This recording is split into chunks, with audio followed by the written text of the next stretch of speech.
Hello, so in this video I'm going to demonstrate how to find a confidence interval given a set of data.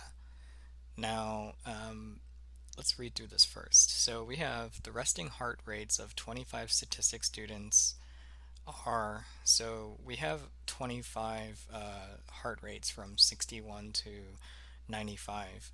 So what I want to do with this set of data is I want to try to find the mean, the standard deviation, and also the critical value that gives us our 90% confidence interval. Because our goal is to basically use this set of data to find that 90% confidence interval for the true average resting heart rate of the students in this class, that being statistics. So, one of the first things that we should look at is the formula for finding the confidence interval. So if we look at the formula for the confidence interval, basically we'll find that it's going to be, so we have x bar minus, well, we'll do plus or minus, x bar plus or minus t sub alpha divided by 2 multiplied by s divided by the square root of n, which this piece is the standard error, the s over n. Now, we can see that basically that all that we need to find essentially is, well, there is quite a bit to find. So you have x bar, which we don't know yet, and we have t alpha over 2, which we need to determine that as well. And then furthermore, we know that S has yet to be determined also. So one thing to make note of is that most definitely we know that N is equal to 25. So we at least have that information right now, is that it's 25. Now, if we want to find the sample mean, remember that to find the sample mean, it's just adding the x's and dividing by our sample size, which in this case is 25. So that means that we just need to add up everything and then divide it by 25. Now, we also need to find the standard deviation, which is basically just taking the sum of the xi minus the sample mean that you would find right here, square that, and divide this all by n minus 1. Now, in this case, this is actually the formula that you used in chapter 3. But remember that you got to take the square root of the whole thing in order to find the sample standard deviation. Now, what I'll do instead of using the formula, because while I can go ahead and add from 61 to 95 divided by 25, and then furthermore go ahead and find the sample standard deviation by doing the square deviations added divided by 24 and then take the square root of that, I'd rather actually just, input this into the calculator. So that means that we got to enter every single value into the calculator one after the other by going to stat edit, which if we go to our calculator, okay, so if we go to our calculator and we go ahead and we input it into one of the lists, then we can do that one after the other. Now, I already actually have inputted the list into, or the set of data into the calculator already. Now, it doesn't matter whether the data is raw or sorted, but in my case, it's already sorted. Now, if for instance, like you wanted to find the sample mean like the long way, basically what you could do is go to stat. Actually, I think it's math. So go to math and let me see. It might be in another place. Let's see. Yeah, so go to stat and go to math. Right. And then what you can do is just ask it to give you the mean. So for instance, we can say that you can call back the list and just close it. And it tells us that the mean is 77.4. Otherwise, you would have to do something like where you go back to math and then you do the sum. So the sum just means that it's adding all the entries of your list, and we're going to divide that by 25, and you get the same thing. So regardless of how you do it, you'll find that the mean is equal to 77.4. So we have that. We got the mean, and that's going to be 77.4. Okay, now all that we need left to do is to find the sample standard deviation. So what I can do is, for example, it's going to take a little longer to kind of use the list, like where we take each entry minus the mean 77.4, square it, and so on. So what I'm going to do is go to second stat, go to math, and ask it for the standard deviation. So I go here and I just tell it list 3, and then from here I just hit enter. So I found that the sample standard deviation is 9.7639. So in that case, that tells me that the sample standard deviation is 9.7, I think it was 7639. So I have 9.7. Okay, so we have 9.7639. Okay, now I can also show you that, for instance, to find these values, the sample mean and the standard deviation, the sample standard deviation, I can also show you that, that if you go to StatCalc and you select one variable statistics and you tell it list 3, and then you tell it to calculate it, it gives you the exact same thing, except that you have to make note that you're looking at the sample standard deviation and not the population standard deviation. So it still gives you the exact same thing. Now, we need to look for the t value, or the t critical value. So we'll do that by looking at the alpha of which that you're trying to find. So we're trying to conduct a 90% confidence interval. So what that means is that, if we look at, for example, the normal curve, well, we have that there's a curve of which that we need that there is going to be 90% that lies within that area. So we have something like this. And it's not exact, in terms of like the distribution. It's supposed to be symmetrical, but that's okay.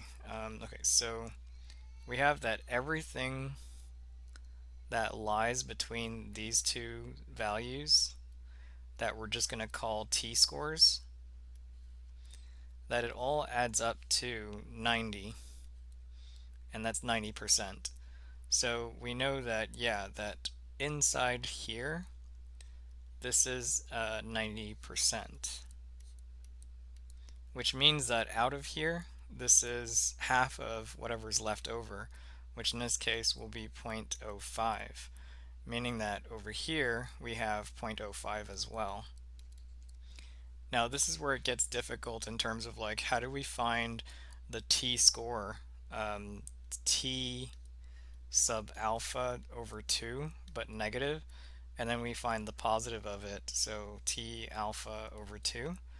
Well, the way that we're going to do that is we're going to look at the 90% confidence interval or level. So we have 1 minus 0.9 equals to 0.10, which means that alpha over 2 is equal to 0.05.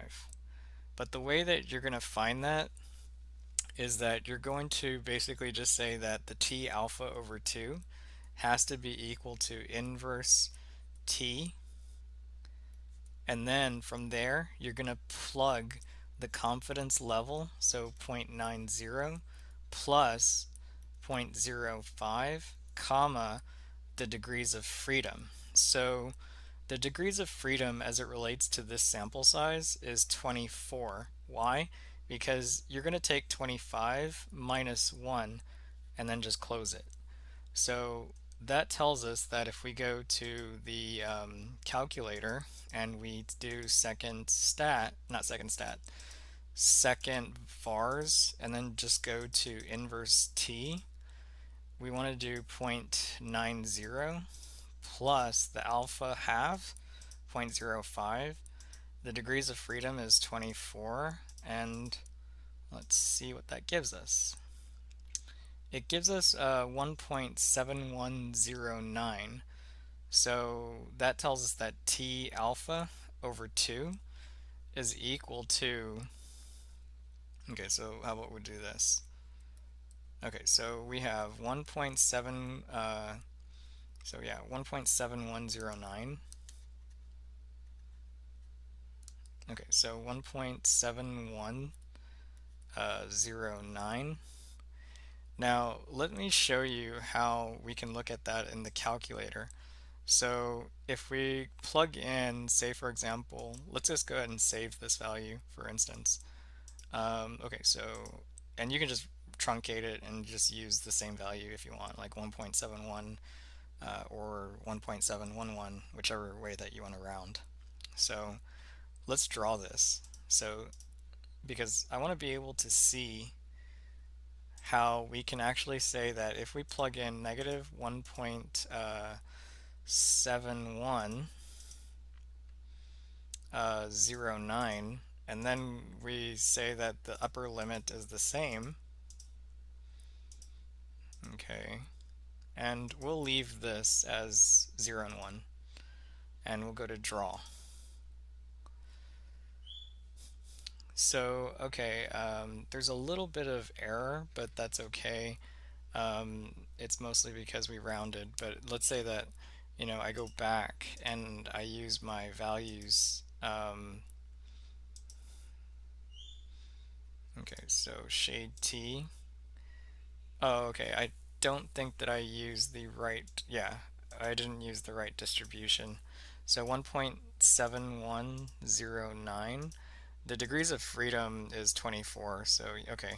I was wondering why was there a mean and a standard deviation listed, because it doesn't apply for t distribution. So 24, and let's do this again. And there you go. We have the area between here and over here is equal to zero point 0.9, and see how it's exact. So this is exactly what the 90% confidence interval looks like. But what we don't know is what's the original value in terms of like the measurements, like in this case, the resting heartbeat. Okay, so we go ahead and we construct our confidence interval based on our information. So we have that tells us that the confidence interval, so we have the lower is equal to 77.4 minus 1.7109 multiplied by the standard deviation of 9.7639, all divided by the square root of 25. Now note that that's actually the standard error, this piece right here, but we can actually just go ahead and do this as one computation. I mean, it's up to you if you want to find each one.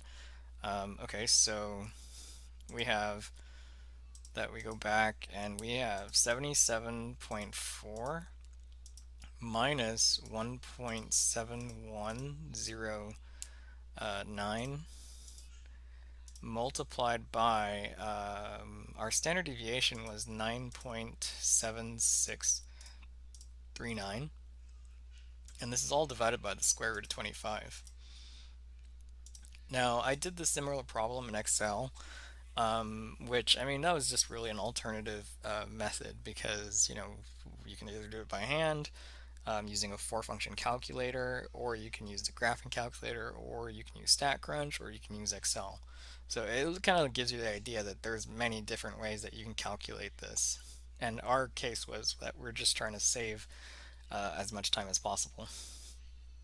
That should be 25. So 25, we hit enter, and we get 74.06, or if you want to say 74.1, depending on the number of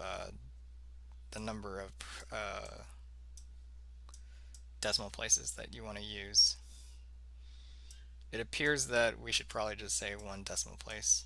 So this equals to, okay, so this equals to, and yeah, let's go back to here, 74.1. That's the lower end of the heart rate amongst the 25.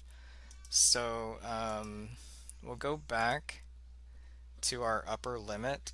So our upper limit is basically going to be the same, where we have that we're going to take 77.4 plus 1.7109 multiplied by 9.7639, all divided by the square root of 25.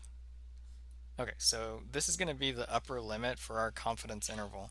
So we can go back and basically just copy this portion and just change the minus to a plus. That way we can save the amount of work.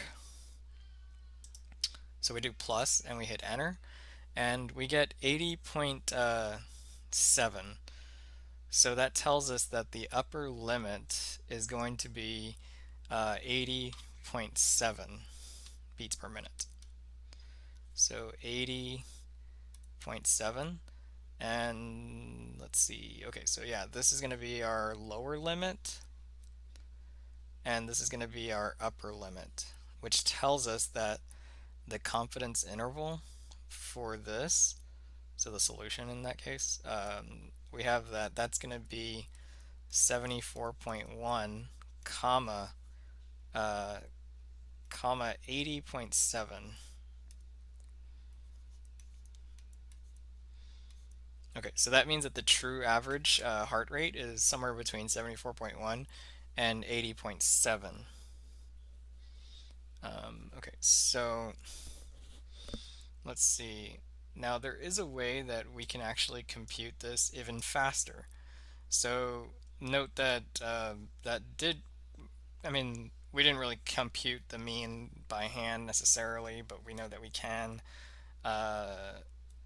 And the same thing goes for the standard deviation. But for instance, if I want to find, like the solution to this problem a lot simpler or easier, what you could do essentially is just take the stat, go to t-test, go to, well, not t-test, but the column tests, and go to t-interval. Now it's t-interval because we don't know the standard deviation in this case. So we'll go to stats. Actually, we can go to data, technically. Yeah. And we can go to second L3. That stays the same. But you were looking at a 90% confidence interval. Or is it 95? Let's go back. Yeah, it's a 90% confidence interval. Okay, so if we go back there and we use the 90% confidence interval, okay, so we inputted L3 because that's where we saved it, or where I saved it in this case. We go to calculate, and we get the same thing. we get that it's 74.1 comma 80.7 with the standard deviation or mean of 77.4 and a sample standard deviation of 9.7639. And that's exactly what we have here. So in that case, we have that, we could either input all the data, map it all out, get each thing, or we can just input the data as one list and then just get the t-interval or confidence interval that will look something like this. Okay.